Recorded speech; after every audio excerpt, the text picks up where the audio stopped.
Government formation process in Afghanistan still on. Taliban had delayed the announcement to be made yesterday. Meanwhile, Taliban claims that resistance in Panjshir Valley has fallen. Resistance leaders, however, deny the claim.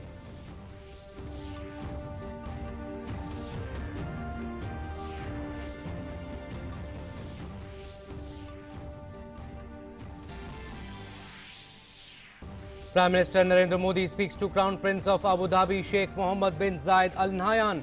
The leaders discussed issues of mutual interest, stressed the role of international community in fighting terrorism and extremism.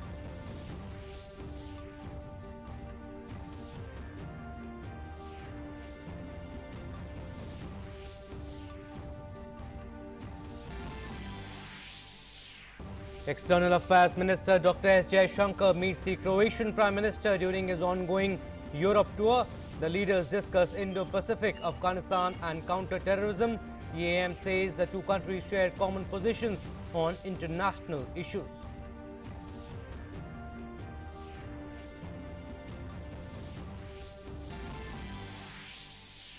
In Tokyo Paralympics, India had 3 medals on Friday to take their overall tally of medals to 13. Badminton medal assured as Pramod Bhagat reaches finals. 4 more Indian shuttlers to fight it out in the semi-finals today.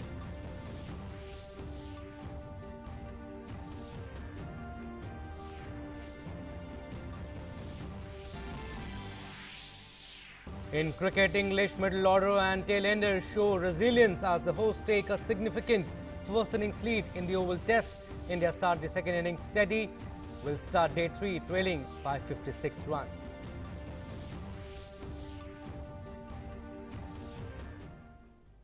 Very good morning. I'm Abhishek Mahajan. Let's start with our top story. Government formation process in Afghanistan is still on. A government headed by Baradar under the spiritual guidance of Akhundzada is expected soon, but the Taliban are made up of different elements whose interests and priorities must be reconciled, which probably explains the delay in announcement of the government and its constituents.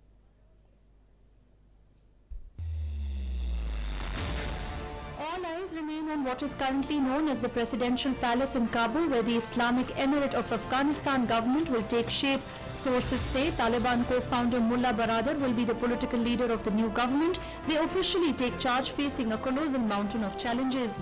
Apart from economic collapse and food shortage because of drought, rebellion by the Northern Alliance in Panjshir is a threat to be dealt with by the new dispensation. Even as the Islamic Emirate of Afghanistan government takes shape, many countries are acknowledging the need to engage with this new dispensation under the Taliban. After German Foreign Minister announced his country's intention to resume a diplomatic presence in Kabul if the Taliban meets certain conditions, Russian President Vladimir Putin said on Friday that there would be no political force to talk to directly if Afghanistan breaks up as a country, and called for joint efforts to decide about legalizing a political force there. Joseph Borrell, Foreign Policy Chief of the European Union too, said EU will engage with Taliban subject to conditions. There are many representatives of other organizations on the territory of Afghanistan today, including radical ISI and so on. Many people have been freed from the prisons, as you have said, radical elements. Regarding this, here's what I thought. Russia is not interested in disintegration of Afghanistan. If it happens, there will be nobody to negotiate with. Если это произойдет, вот тогда не с кем будет разговаривать. We will judge the behavior and so will engagement according with the commitment of the Afghan government for Afghanistan not to serve as a base for the export of terrorism to other countries. The respect for human rights, in particular women's rights, the establishment of an inclusive and representative transition government through negotiations among political forces in Afghanistan. Qatar is helping Taliban forces in making the Kabul airport operational.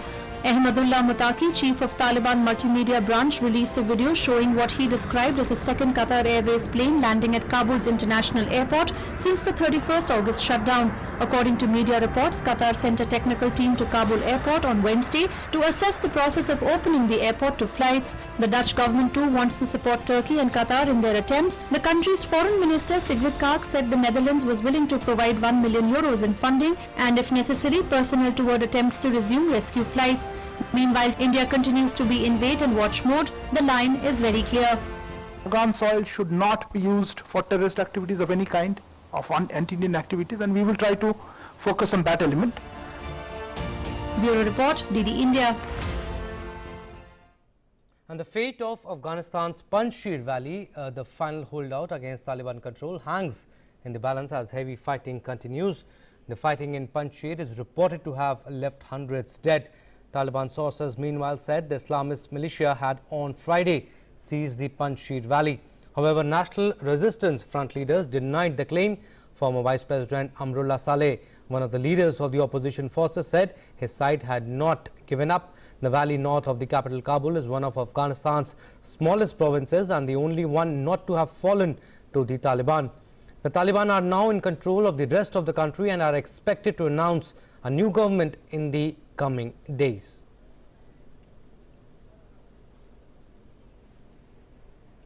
US Secretary of State Antony Blinken will travel to Qatar on Sunday to meet with the country's leaders and thank them for their help during the evacuation from Afghanistan. Blinken told a news conference at the State Department he would meet with Afghans and workers in the Qatari capital Doha. Blinken said the State Department was in constant contact with Americans remaining in Afghanistan who still wish to leave the country. We're in constant contact with Americans who remain in Afghanistan and may still wish to leave. We continue to maintain channels of communication with the Taliban on issues that are important to us, starting with the commitment to let people leave Afghanistan should they choose to do so. And Blinken will also visit Germany to lead a virtual 20-nation ministerial meeting on Afghanistan alongside German Foreign Minister Heiko Maas. Blinken will also meet Afghans at the Ramstein Air Base in Germany.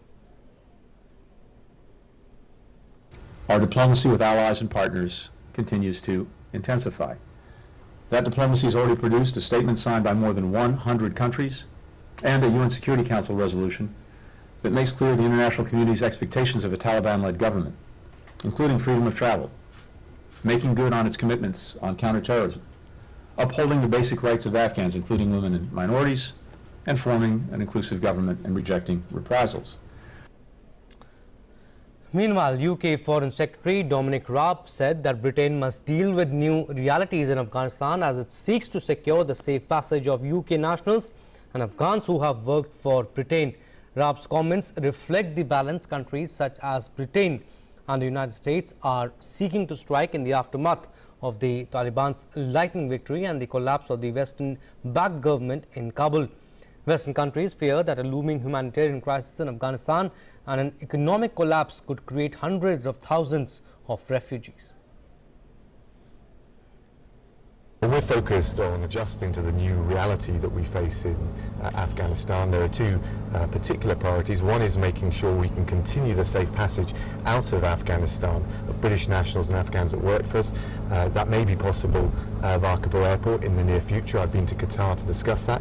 The other point, of course, is the wider international strategy.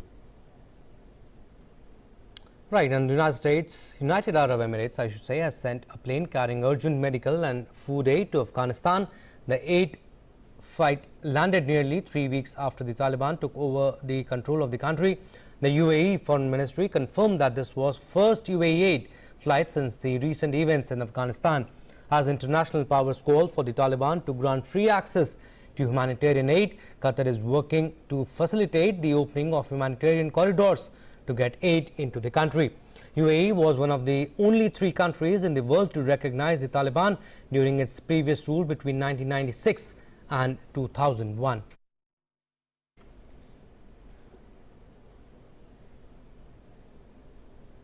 Moving on, Prime Minister Narendra Modi had a telephonic conversation with Crown Prince of Abu Dhabi, HH Sheikh Mohammed bin Zayed Al Nahyan on Friday.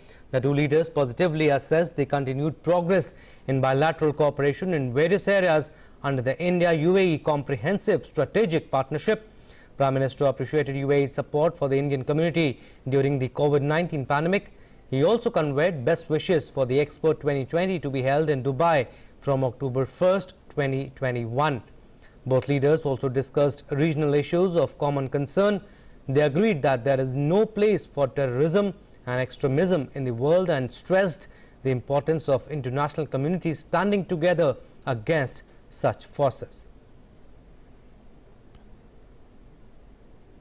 Well, update on the COVID-19 now. India's COVID-19 vaccination coverage has crossed 67.65 crore. Cumulatively, 67 crore 65 lakh 301 beneficiaries have been vaccinated so far. More than 51.88 lakh vaccine doses have been administered on Friday.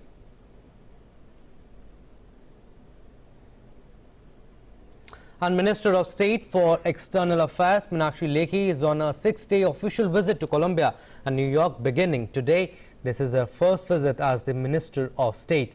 Ambassador of India to United Nations T.S. Tirumurti received the minister at the New York. He tweeted, and I quote, "Delighted to receive Honorable Minister of State for External Affairs Srimati Meenakshi Lekhi this morning at New York."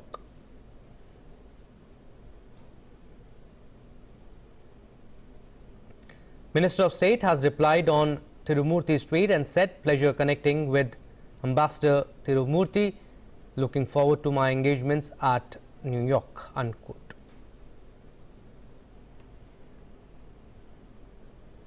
And during her visit to Colombia from 4th to 6th September, Minister of State External Affairs Meenakshi Lekhi will call on the top leadership of Colombia and also hold bilateral discussions with Vice President and Foreign Minister of Colombia, Marta Lucia Ramirez. Both leaders will exchange views on regional and international issues of mutual interest. She will also be interacting with leading Indian and Colombian companies and the Indian community residing in the country. Meenakshi Lekhi's Colombia visit would provide an opportunity to review progress in the bilateral relations and further expand and strengthen this important partnership. And during her visit to New York from 7 to 9 September, the Minister of State will represent India at the UN Security Council Ministerial Open Debate on Transitions. Under the agenda item, United Nations peacekeeping operations to be convened by the Irish Presidency on 8th of this month. She is expected to meet with senior UN leadership and interact with the Indian community in New York in celebration of Azadi Ka Amrit Mahotsav, commemoration of the 75th anniversary of India's independence. And on the last leg of his three-nation visit, External Affairs Minister Dr. S. Jaishankar will visit Denmark today. During his visit to Denmark on 4th and 5th September, EAM will co-chair the 4th round of the Indo-Danish Joint Commission meeting along with Foreign Minister Jeppe Kofod. The Joint Commission meeting will undertake a comprehensive review of our bilateral cooperation under the Green Strategic Partnership, which was established during the virtual summit in September 2020. External Affairs Minister Dr. S. Jaishankar will also call on Danish dignitaries.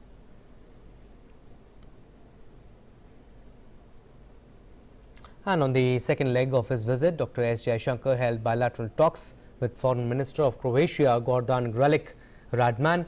This is the first visit by an Indian Foreign Minister in Croatia.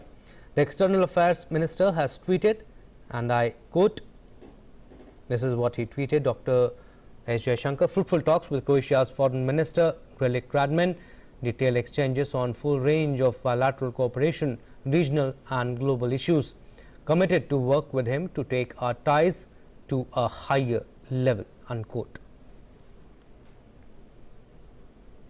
And in a statement by the External Affairs Minister at the media interaction following his meeting with Foreign Minister of Croatia, this is what he said: "As soon as I arrived here, the Prime Minister was kind enough to receive me. We had a very good meeting. We discussed our bilateral cooperation as also the situation in Afghanistan. I was very glad to hear the Croatian perspective on this. To the Prime Minister, I conveyed the greetings of Prime Minister Modi and also the best wishes for the 30th anniversary of Croatia's independence. This is also the 75th year of India's independence, and I thanked the Foreign Minister, my dear friend, for associating himself personally with these celebrations.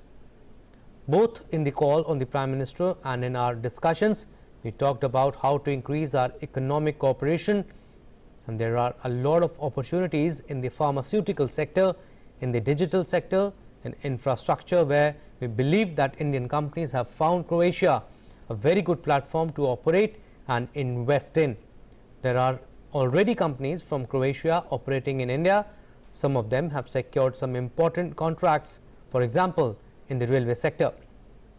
We would certainly welcome more active efforts to cooperate in the defence sector after the agreement which is being concluded.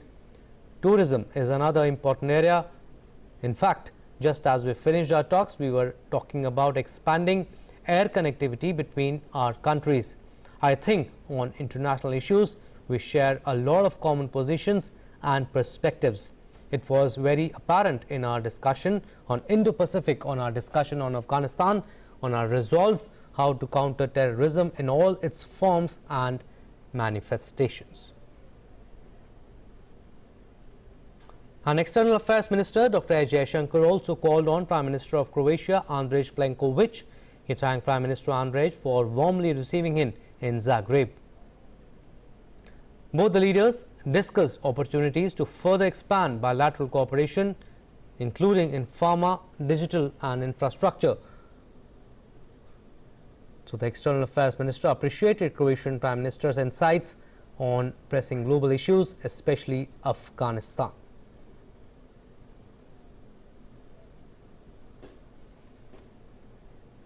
And on the first leg of his visit, External Affairs Minister Dr. S. Jaishankar addressed the Zimnik meeting of EU foreign ministers in Bled, Slovenia. During this, there was a comprehensive discussion on Indo-Pacific, the situation in Afghanistan and India-EU relations. The External Affairs Minister thanked his Slovenian counterpart, Ang Logar, for the invitation to the event. And Dr. S. Jaishankar also inaugurated an India Studies Centre at the Nova University. He expressed confidence that it would be an asset for India-Slovenia relations. And the External Affairs Minister also held interaction with Indian students abroad, always provides energy. Union Education Minister Dharmendra Pradhan on Friday held a meeting with Vice Chancellors of all 46 central universities of the country via video conferencing.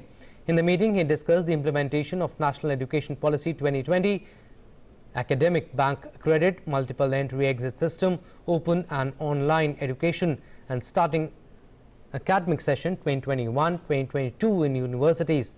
Apart from this, discussions were also held to fill the backlog vacancies of scheduled castes, scheduled tribes, backward classes and economically weaker sections.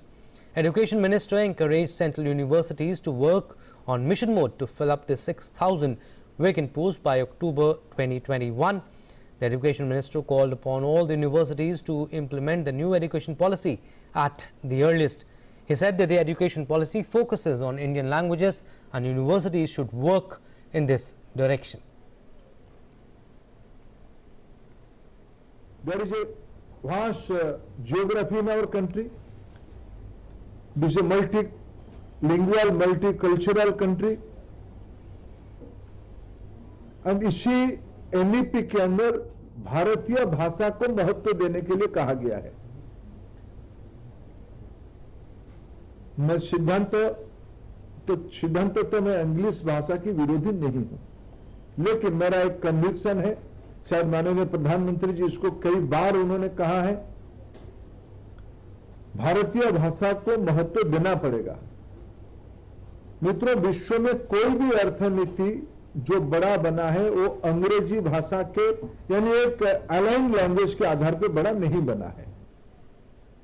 And Poshan Ma is being celebrated across the country for activities related to nutrition awareness. Addressing the Anganwadi workers, Women and Child Development Minister Smriti Irani said that Poshan Ma is being celebrated as a festival in which many programs are being organized in coordination with 18 ministries.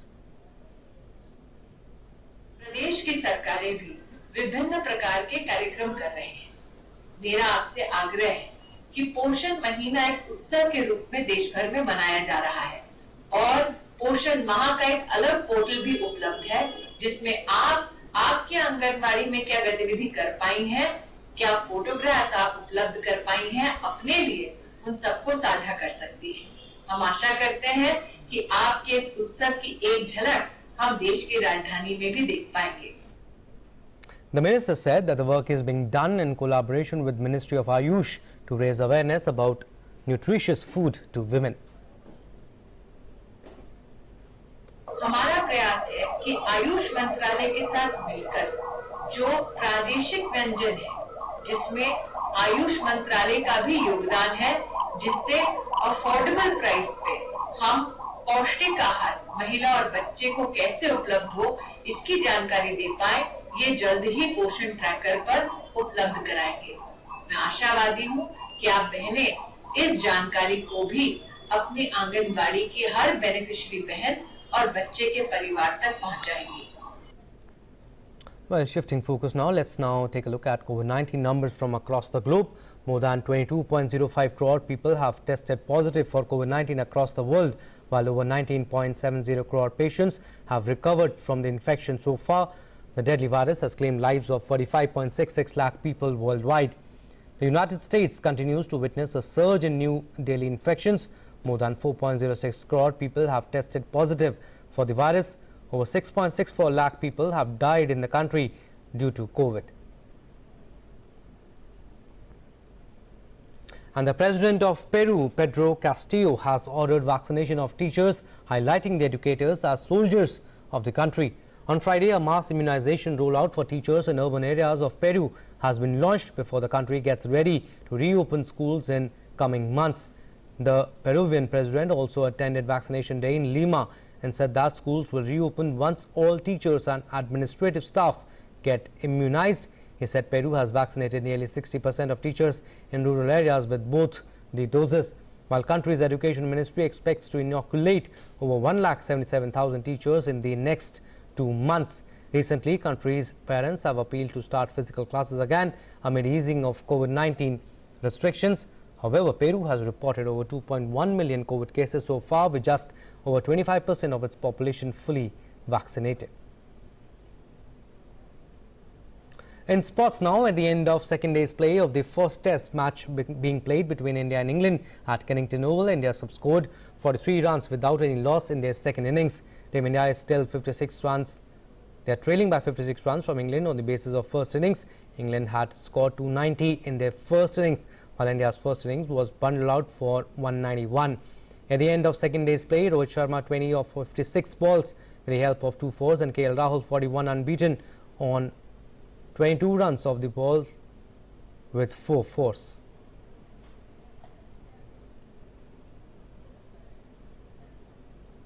And news from Tokyo Paralympics 2020 now.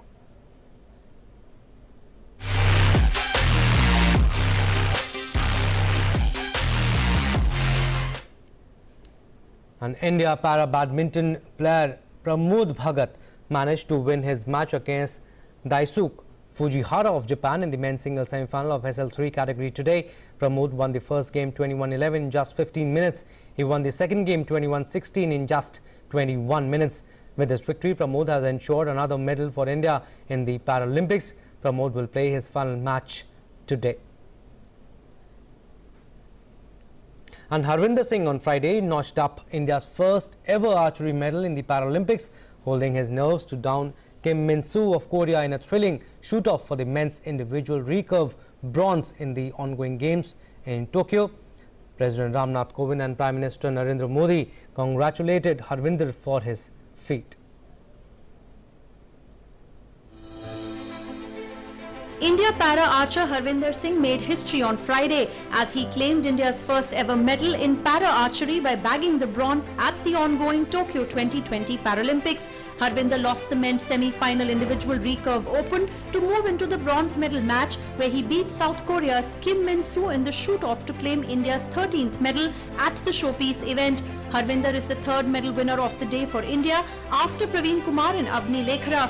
President of India Ramnath Kovind congratulated Harvinder Singh. In a tweet he wrote, "Congratulations to Harvinder Singh for bringing home the bronze medal in archery in a closely fought contest. You played very well and maintained calm under pressure. My best wishes for greater accomplishments in the future." Prime Minister Narendra Modi called upon the bronze medalist and congratulated him for his success.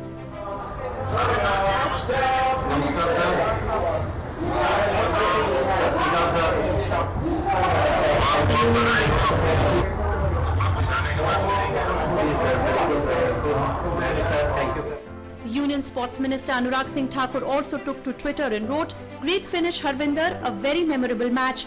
India defeats Korea 6-5, India's first ever Paralympics medal in archery." Harvinder Singh said he is extremely happy after his Paralympic win and his hard work did pay off. अच्छा लग रहा है sir, medal जीत के obvious है, medal जीतने की खुशी जो होती है क्योंकि इतने सालों की मेहनत है। और आज अगर मैं बताऊं तो हम लगभग 12-13 घंटे से ग्राउंड पे थे। सुबह हम 8 बजे ग्राउंड पे पहुंच गए थे और इतनी देर यहीं पे ग्राउंड पे खड़ा पिया, यहीं पे रहे। तो खुशी होती है जब इतनी मेहनत के बाद उस मेहनत का फल मिलता है, तो डेफिनेटली आई एम हैप्पी। पिछले 8-9 महीने से हमारा कैंप लगातार स्पोर्ट्स अथॉरिटी ऑफ इंडिया का जो सेंटर है हमारा साई सोनीपत में लगा हुआ था और वहां पर वो सारी सुविधाएं हमें टॉप्स ने और साई ने दी है जो एक ओलंपिक प्रोबेबल एथलीट्स को चाहिए होती है। ओलंपिक और पैरा ओलंपिक के अंदर अगर इतने मेडल आए हैं, 7 ओलंपिक में मेडल है हमारे और यहाँ पे मुझे लगता है कि 15 हम क्रॉस कर जाएंगे पैरा ओलंपिक के अंदर, तो ये सारा क्रेडिट हम बोलते हैं कि साई को जाता है। World number 23 Singh was the first athlete from India to win a gold medal at a major para competition in the 2018 Asian Games. An economics scholar from the Punjab University Patiala, Harvinder Singh collected 3 shoot-off wins on the day, starting with his triumphs in the opening rounds. Sports Desk, DD India. Right, 13 so far and more are expected. Well, that's all we have in this news bulletin. Stay tuned for more news and updates. Namaskar.